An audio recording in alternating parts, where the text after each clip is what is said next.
which you had superintelligence and telekinesis, while John Travolta does the 1996 movie Phenomenon, and doesn't nearly do justice to the mind-bending, riveting adventure you could have had in a simply subpar film directed by John Turteltaub. The premise of the film is John Travolta as George Malley, a popular mechanic who on his birthday sees a bright light in the sky and gains superintelligence and telekinesis.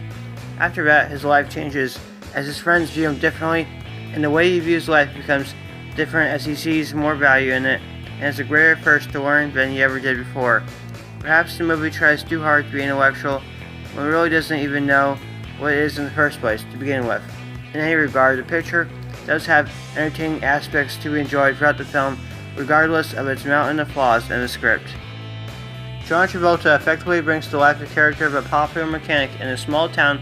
with ease, bringing a great likability and a sense of everyman charm to his character. When this character receives his powers in the movie, it is interesting to see him explore his intellectual side and look at things in life differently, but it doesn't really matter in the end, since the film is almost completely devoid of any real stakes. Robert Duvall is the strongest member of his cast, next to Travolta, as he plays Doc Brunder, a character who keeps his friend George grounded, but also is fascinated by the world that George can explore through his newfound abilities. Duvall plays the part that he is given well, and he uses the material his script gave him to great effect, but doesn't bring to life a sense of cinematic excitement to the screen, which Travolta can't even manage to bring to this film with its lack of consistent pace and interesting characters. Speaking on that note, Travolta's character in the film has a romantic interest, leading to a romantic subplot.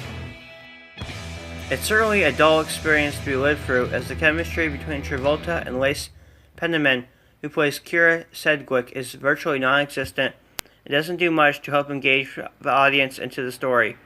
Kyra continues to reject Travolta's character a number of times in the film until it feels like a forced switch by the writers is imposed, forcing Kyra's character to become interested in Travolta's character. There are some fun moments in the film, such as Brent Spiner's fantastic cameo as a doctor trying to learn more about Travolta's character and his abilities, or scenes when he shows off his powers in front of his friends or otherwise, but other than that, there doesn't seem to be any real momentum driving the story forward. Phenomenon is a watchable film, but it's not going to blow anyone away for sure. Solid performances by John Travolta and Robert Duvall bring some fun scenes and character interactions into the mix, but the lack of stakes and poor execution of the plot really drags this film down. Phenomenon is a film that is okay, which I am assigning a score of 6 out of 10.